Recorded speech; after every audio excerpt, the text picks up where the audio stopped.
हर हर महादेव मित्र, हर हर महादेव। मित्र, आज हम कबीर दास के जीवन का एक बहुत ही शानदार घटना के बारे में जानकारी देते हैं, चरित्र के बारे में।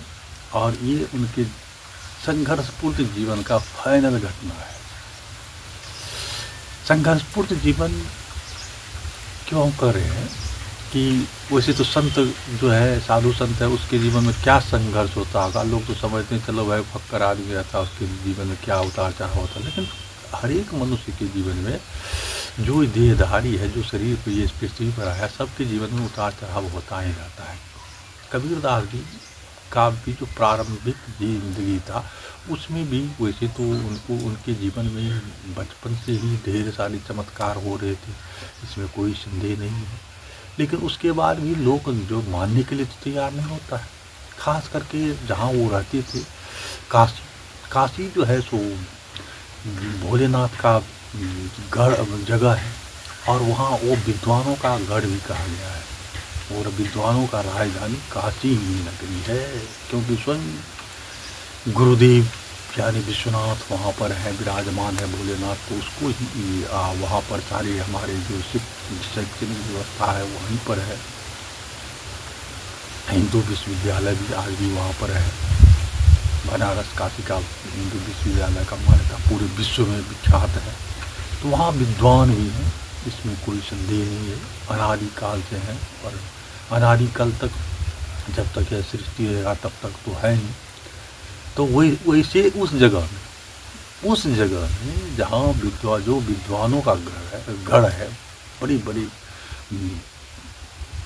वैदिक ब्राह्मण लोग त्रिकाल संध्या वंदन करने वाले, काशी में बैठ करके गंगा जी के तट पर काशी विश्वनाथ का सेवन करने वाले वहाँ पर धर्माचरण करते हैं। तो उनकी विद्वता का था कौन ले सकता है। अथाह थी, अगम्य अपार उनकी विद्वता थी। और वैसे में एक जोलाहा का लड़का जोलाहा कबीरदास चूँकि जोलाहा में ही प्रकट हुए थे, उन्हीं वहीं पर प्रकट, तो खैर वो जो अलग उनका है, लेकिन लालन पालन तो जोलाहा के यहाँ ही हुआ था उसका। और उसको जो है प्रसिद्धि मिल जाए, ये तो बहुत कठिन बात है, वो भी इस कली काल। तो संघर्ष तो करना ही पड़ता है। ढेर सारे चमत्कार उनके जीवन में होता ही रहता था, लेकिन लोग नहीं मानते थे, विद्वान लोग नहीं मानते थे। नहीं ऐसे होता है, वैसे होता है, मंतरिया है तो ये है वो है। कई तरह की परीक्षा हुई, लेकिन हम आज विशेष परीक्षा करते हैं। भगवान क्या करते हैं, भगवान का एक अपना अलग रूप है, कानून कायदा है, वो भी कानून कायदा में है। भगवान कोई भी संत हो, कोई भी साधु, कोई भी महात्मा हो, कोई भी महापुरुष हो, तो उसको सबसे पहले ब्राह्मणों द्वारा ही प्रताड़ित किया जाता है। प्रताड़ित करने का मतलब उसके द्वारा ही परीक्षा लिया जाता है कि यदि, क्योंकि ब्राह्मण को समाज में पूज्य कहा गया, श्रेष्ठ कहा गया है, विद्वान माना गया है, तो वो यदि मान लेते हैं तो सब मान लेता है, पूरा समाज मान लेता है। तो अब विद्वान जो है ब्राह्मण को जब तक पूर्ण संतुष्टि नहीं होगा, तब तक वो कैसे किसी को सर्टिफिकेट दे देंगे, कैसे मान लेंगे। तो ये संघर्ष कबीरदास जी को भी करना पड़ा था। तो एक बार क्या हुआ कि और ये परीक्षा उनका होता ही रहता था। ब्राह्मण एक तरफ, क्योंकि अब काशी है, वहाँ पर लोग बहुत सारी दुनिया के लोग आते हैं, तो वो लोग ब्राह्मणों के पास जाते हैं पूजा पाठ करवाने के लिए, सब कुछ करवाने के लिए। तो जब कबीरदास का प्रादुर्भाव हुआ, तो लोग ब्राह्मणों के पास जाना छोड़ दिए, कबीरदास साधु संतों के पास ही जाने लगे। इसमें ब्राह्मणों को बड़ा दिक्कत हो गया कि हमको नहीं पूछ कर किसको पूछता, अब इसी का जुड़ा गया है, कलयुग आ गया है, अब ये जो लाहा का लड़का ही पूजाएगा सारे दुनिया का। तो उस पर जो है जो कई तरह का कार्यक्रम आलोचना होने लगा, और उसका विरोध होने लगा। विरोध होते होते कई तरह से उनका परीक्षा लिया गया। तो एक जब सब हर जगह कबीरदास थे, महान संत थे। कबीरदास के बारे में कहा गया है कि वो स्वयं प्रहलाद के अवतार थे। उनके गुरुदेव जो रामानंद स्वामी थे, स्वयं राम थे। और अपने द्वादश भक्तों के साथ अवतरित हुए थे इस कलिकाल में। कलिकाल के मनुष्यों को शिक्षा देने की, भक्ति मार्ग की को का प्रचार प्रसार करने के लिए, धर्म की स्थापना करने के लिए स्वयं अवतरित हुए थे अपने द्वादश भक्तों के साथ, जिसमें एक प्रधान शिष्य में कबीरदास भी थे। इस बार क्या हुआ कि जब कई तरह की परीक्षा, जिसका हम अगले वीडियो में यदि आप लोग पसंद करेंगे, अगर वैसे तो एक बात हम क्षमा मांगते हैं आप लोग भी, मेरा आवाज़ सही नहीं रहता क्योंकि मेरे पास अभी माइक नहीं है और हम शुरुआती दौर में हैं और मुझे कहना पड़ता है, बनाना पड़ता है, क्योंकि हम बहुत दिन से इसी लाइन में हैं और ऐसे ही चलता रहता है। तो अब ऐसा प्रेरणा है प्रभु का कि जो तुम भी सुनाओ। लोग तो बोल के नहीं आते हैं क्योंकि हम लोग पक्का आदमी रहते हैं। मेरे पास उसमें भी हमारा जगह भी कुछ इस तरह का है कि यहाँ पर तो बहुत कठिन है। जब हम कबीरदास जैसे संतों के साथ इस तरह की घटना हो सकती तो साधारण हमारे जैसे के साथ क्या क्या नहीं होता होगा, जिसके वजह से हम काफ़ी अर्थाभास में रहते हैं। और यही कारण है कि बढ़िया वीडियो आप लोगों को समझने प्रस्तुत करते हैं, लेकिन आप लोगों की दया देती रहेगी तो वो भी होगा, आगे होगा। तो चलिए, हम ये जो घटना है कबीरदास का, ये कबीरदास की ज़िंदगी के बारे में, इसमें क्या क्या है। जब ब्राह्मणों ने किसी भी तरह से नहीं पराजित कर सके कबीरदास को, तो एक बहुत बढ़िया चाल चली सबने मिलकर। कहा देखो ऐसा करो, वैसे अब ये ऐसे नहीं मानेगा, 4 ठो सन्यासी बनो, साधु बनो। कौन साधु बनो? ब्राह्मण को मुड़िया सन्यासी, मुड़िया यानी माथा मुड़ा करके, जो उसको तुरंत तत्काल सन्यासी हो जाता है, माथा उसको मोड़ करके तुरंत वो रामानंदी तिलक लगा करके तैयार करो और चारों दिशा में भेज दो। और चारों दिशा में जा करके महीना दिन तक घूम घूम के वो हर जगह निमंत्रण दे दे सभी साधु संतों को, और उसको कह दे कि आपके भी जो जान पहचान है उसको भी आप निमंत्रण दीजिए। यानी चारों तरफ में जितने भी तीर्थ स्थल हैं उस सब में भी जा करके, धाम उन सब में जा करके दो कि कबीरदास का अमुक दिन जन्मदिन है और उस दिन में वो जो है सो एक विशाल भंडारा का जो आयोजन कर रहे हैं, जिनमें उनका ये है कि हम पूरे भारतवर्ष के साधु संतों को पवाएं। तो आप सबसे विनती है कि आप लोग कबीरदास के इस महोत्सव में आकर के प्रसाद पाएँ।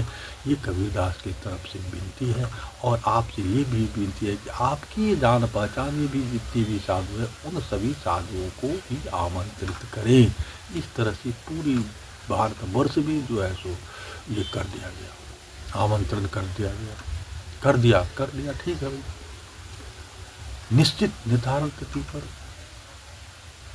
साधु समाज जुटने लगे। सभी ऋषि योग पूरा शंखनाद बज रहा है, डमरू साधु संत बजा रहे हैं, जय श्री राम जय महादेव का नारा लगा रहे हैं। और कबीरदास के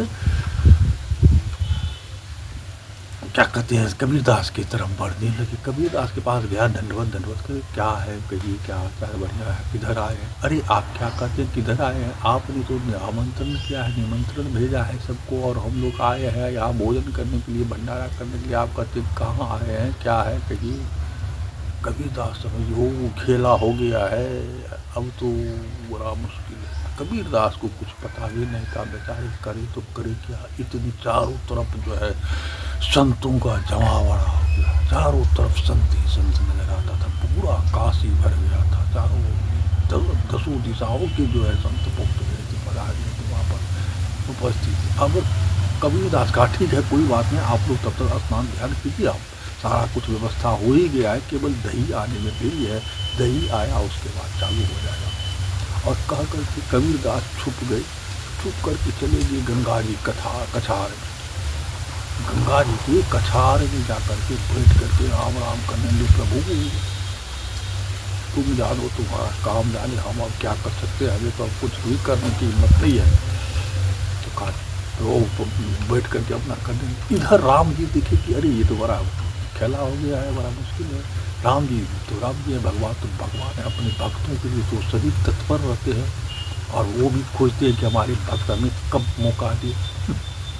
वो भी तो बैठे नहीं रहते हैं, वो तो ऐसा मौका वो भी खोजते रहते हैं। तुरंत वो प्रकट हो गए और कबीरदास के रूप में ही प्रकट हुए।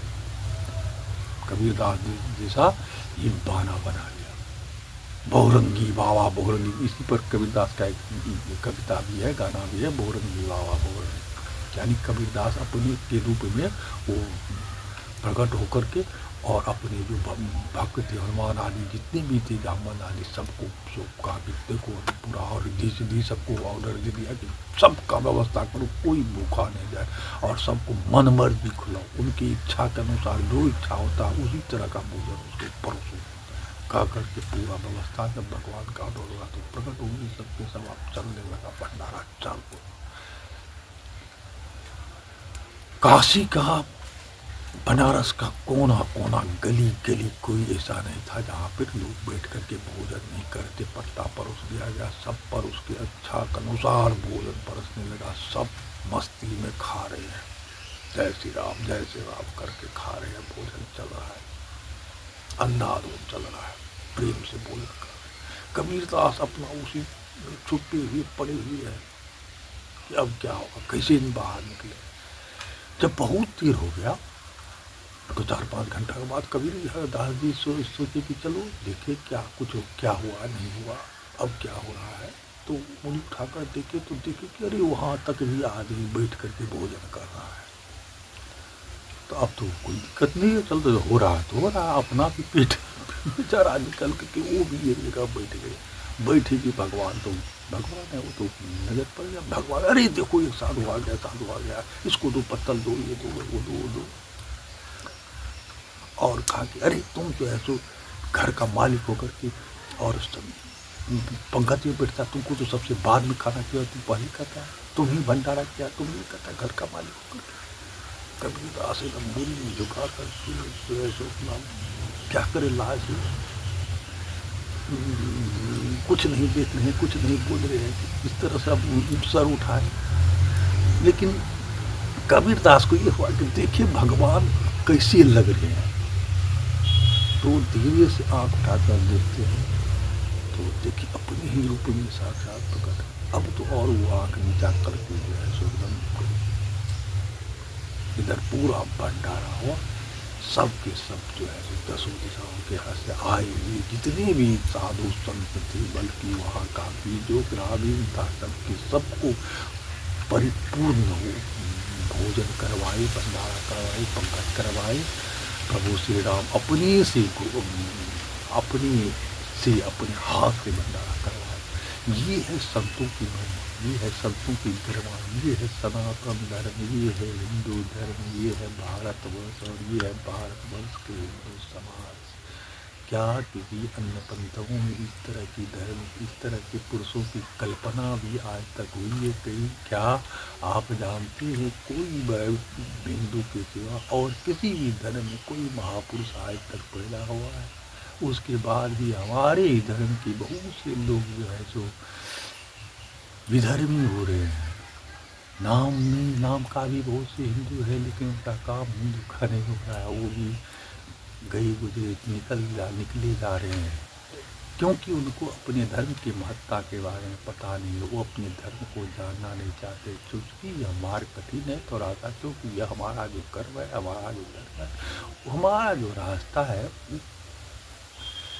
अलग रास्ता है, वास्तविक रास्ता है, इस पर ही चलने का उद्देश्य भारत कर्मभूमि है और हमें इस सनातन धर्म के बनाए हुए मार्ग पर चलकर ही जो हमें आगे बढ़ना चाहिए। भक्तों, हमने आपको कबीरदास के बारे में जो यह चरित्र सुनाया है, यह दिव्य चरित्र है और भक्ति को बढ़ाने वाला चरित्र है। कबीरदास, महात्मा कबीरदास के जीवन चरित्र में अनेकों लीलाएं हुई है, लेकिन हम आज सिर्फ इतनी सी लीला को सुना करके हम वाणी को विश्राम दे रहे हैं। यह कलयुग की घटना है, आज भी हमारे बीच में भगवान उपस्थित है, हम लोग नहीं देख पाते हैं, तो सब मिल करके कोशिश कीजिए कि हमें भी वैसा साक्षात्कार हो, हमें भी कबीरदास जी के जैसे गति प्रदान हो। जय श्री राम, जय राम।